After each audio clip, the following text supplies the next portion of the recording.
made a segment which will be about reviewing Hacker News, recent articles, and I'd like we discuss it together.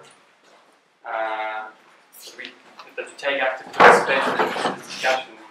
So I have a few articles here to show you. So the first one, maybe I will give some retrospective about this. So it was 2 years ago, and I was living in San Francisco, and I met those guys from a company called Netflix, and they told me about something called immutable infrastructure.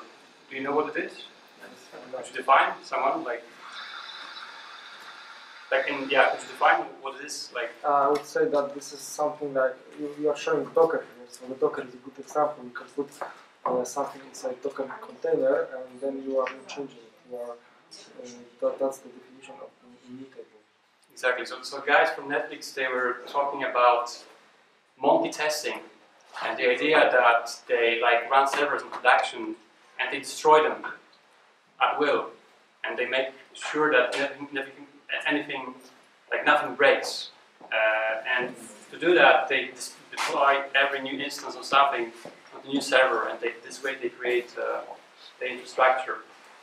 I suppose you know Docker. Could you define Docker in one phrase? What's Docker and how it's different from virtual machine or something like that?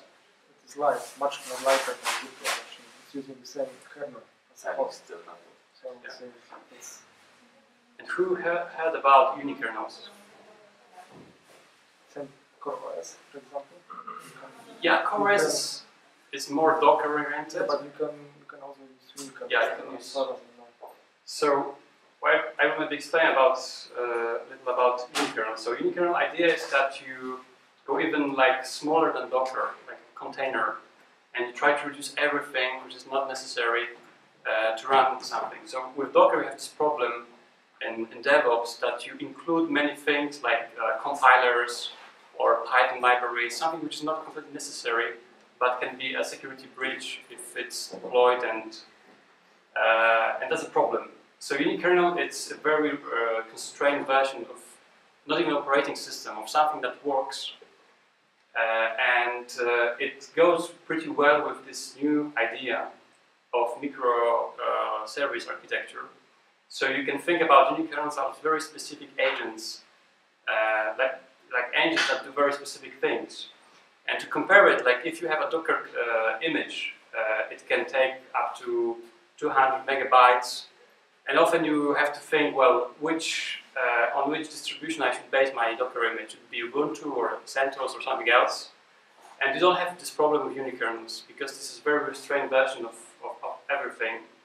And if we take 200 megabytes for Docker container, we have the same thing, and the unikernel can take up to 5 megabytes.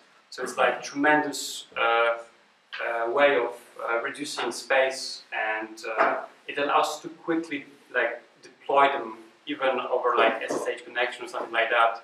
5 megabytes is nothing.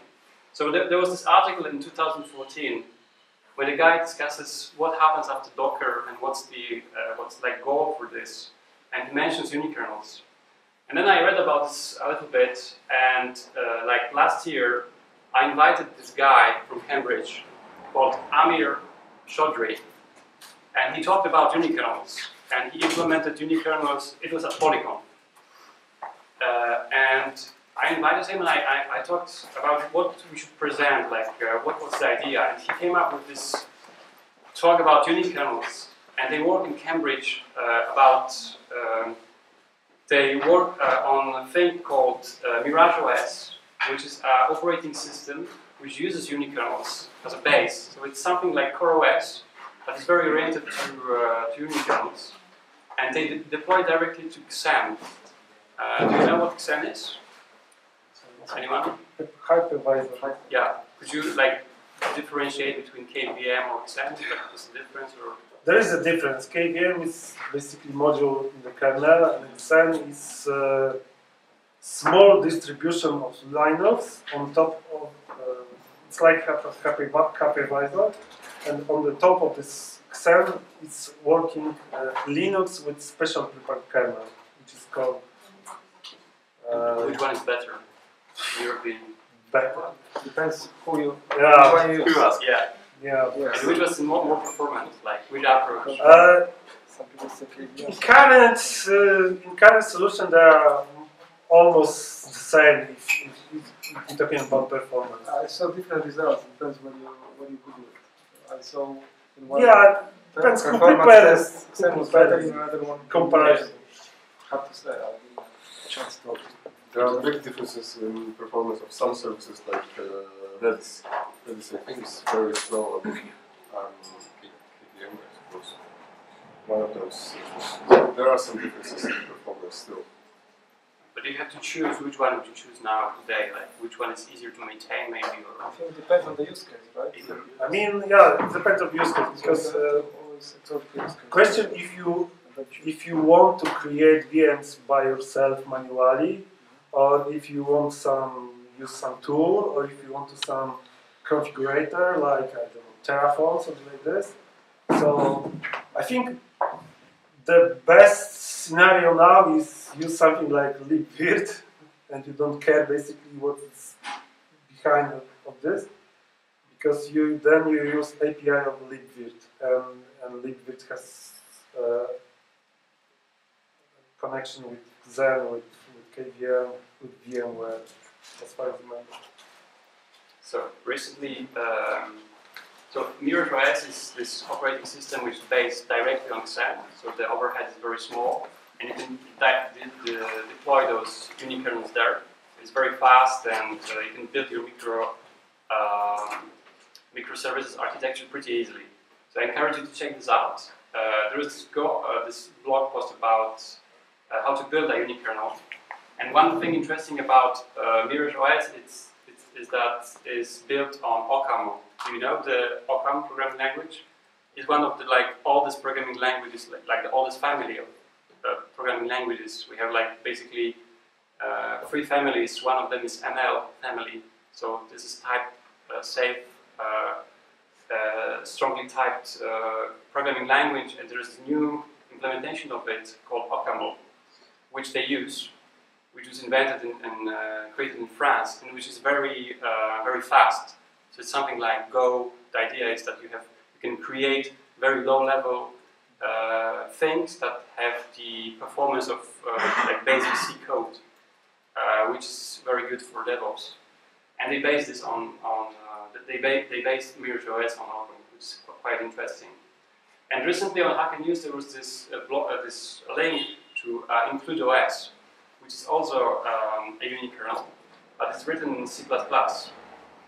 So again, this is a research prototype, but they claim very interesting things. So they claim that they outperform Linux virtual machines in terms of CPU by 5 to 20%, and memory usage by orders of magnitude, which is quite interesting. So I encourage you to check this out. They support KVM and VirtualBox. They have very small memory footprint, which is also important if you build production systems on budget. But it's not production ready. It's not production ready. But the idea is interesting, like the unikernel idea, and it's worth checking out. So I encourage you. I just found this out, and it looks interesting, even if it's a research project. They have a paper. IncludeOS, a minimal resource efficient unikernel for cloud services. So worth checking out. Another link I found is GitHub Metal Cloud. They announced it yesterday, and they explain in this blog post how they build infrastructure. So they opted for dedicated servers, dedicated machines. So it's quite interesting because people mostly go in other direction. They rent something from Amazon, or they go to cloud, which is provided by someone else. But here they built their own cloud using a panel, and they describe how they do it. So I'm not sure if you heard how they do you know GitHub? That's No. and anyone? Okay. Yeah, Mention of course, that was a joke. But there is this GitHub static pages, this thing when you can deploy your like static page, and they created the service using only two dedicated machines, physical machines. It's quite impressive. So they have only an Nginx running on those two machines, which is all balanced, and they create like Lua scripts to handle faster the incoming requests. And they only also need have fastly on the front. Sorry? CDNs. They have to have some CDN Yeah, in front. probably. Yep. But even though it's quite interesting what they achieved with only two servers, and the amount of like, I don't know if you deploy to GitHub pages, but many people do, and yeah, and now they show like behind the scenes how they build their own cloud based on physical machines. So it's also worth checking out. It's a different approach than what we see now. Another news aspect is that we have PHP 7. So like a dream of every sysadmin going through. Yeah, we should be happy. Maybe we should drink for this And read the bugs because they don't care, especially on internal mailing list. We have sick faults, missing things. We don't care. We release it and we take care of 7.1. yeah, exactly. So version 7 is not production ready at all. Yeah, it's gonna be pain in the ass for like administrators, I think. And it breaks some compatibility. And the last thing I found, because I really like POZnań systems, last month, like a few weeks ago, I was talking about FreeBSD, which I really like. I mentioned that they provide a hypervisor, which is quite interesting because this new hypervisor is very efficient in the way that it's built only for modern architecture. Like they don't have this legacy code, which is included in, for example, KVM. So that they said, we won't support this. We only support new processors, new architectures, which means that this new hypervisor is very fast. It's going to be a lot faster. It's not production yet ready. Well, in terms of FreeBSD, but outside of that, they usually provide code which is quite good. And recently, there has been an announcement that there is a native hypervisor coming to OpenBSD. Do you use OpenBSD, like for routers or firewalls or something like that? So this is also quite interesting that BSD is going into that direction. And, yeah. So I think that'll be all. I hope you like it. If something is interesting, I encourage you to maybe do a talk for the next DevOps meetup. I have a question. Yeah? About the Unicorn, are you using it in some I played with scenarios? it. Or just, I played with it. but are you using it in production or some? No. Yeah. But I would be, if I found a use case, I was thinking about this idea that you have a lot of those static pages generators, right? Like Nano or Jekyll. So I was thinking about building, I built this already using Docker, but using Unicorns would be more interesting. To basically take a code from GitHub, which is a Jekyll, and then compile it on the fly and deploy as static pages to a server. And Unicorn would be great use case for that. But apart from that, no, I haven't used it. Yeah. I have one more interesting system based on Xen. It is KubeOS. It is system when all application is contains in virtual machines. It is very security if you open a dangerous application. Is this how you spell it? Cubes, like Cubes. Cubes? no, cube.